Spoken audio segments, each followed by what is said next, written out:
big news that we are getting for you. Money laundering case haunting Robert Vadra again. It seems a major development has taken place, viewers, in the Sanjay Bhandari money laundering probe. The Enforcement Directorate has filed a supplementary prosecution complaint naming Robert Vadra as the 9th accused in the case. The matter comes up for consideration on 6th of December. The court is yet to take cognizance of this particular case, this particular development. This is ED's second supplementary filing in the UK-based defense dealer case, and Vadra is now formally listed among the accused. Joining us on the broadcast right now are my colleagues Bhavtosh as well as Deepankar. Bhavtosh, to you first. Now, this is significant. As far as Robert Vadra and this entire case is concerned, now formally Robert Vadra has been listed as accused number 9.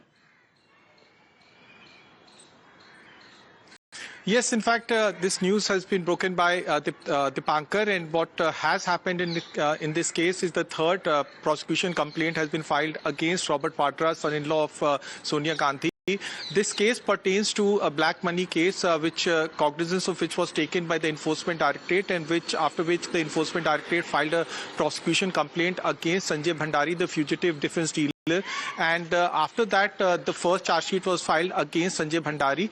The Enforcement Directorate then investigated and questioned Robert Vadra. Now, the entire case revolves around a commission that Sanjay Bhandari had taken in a ONGC Samsung deal. Now, what the Enforcement Directorate said that once he took the commission, he purchased a property in London. That property, which was purchased by Sanjay Bhandari, that property's beneficial owner was Robert Vadra. Now, that property was actually in the name of Sanjay Bhandari, but subsequent investigation that was carried out by the Enforcement Directorate said the beneficial owner of that property was Robert Vadra. All charge sheet pertaining to land deals, whether it is a Gurgaon land deal or whether it's a Shekhupur land deal case, and now the London land deal case pertaining to the ONGC Samsung deal case has been filed against Robert Vadra. So 3 charge sheets have been filed against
if given an opportunity to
Robert Vadra, what submissions does he present before the court? Because as we have seen earlier, the court under the new laws have been giving an opportunity to the accused also to appear before the court and an opportunity to the accused also to appear before the court and oppose the submissions of oppose the prosecution complaint of the enforcement directorate or the investigating agency. So we will have to wait and watch whether any opportunity would be given to Robert Vadra to give his submissions, and we'll have to wait and watch as to what the court concludes after going through the entire charge sheet, and whether this summons are issued to Robert Vadra in this case or not. We will have to wait and watch for on December 6th. All right, an important date there for Robert Vadra, 6th of December. We'll see what happens in the court. Thank you very much, Dipankar, for your input on this story.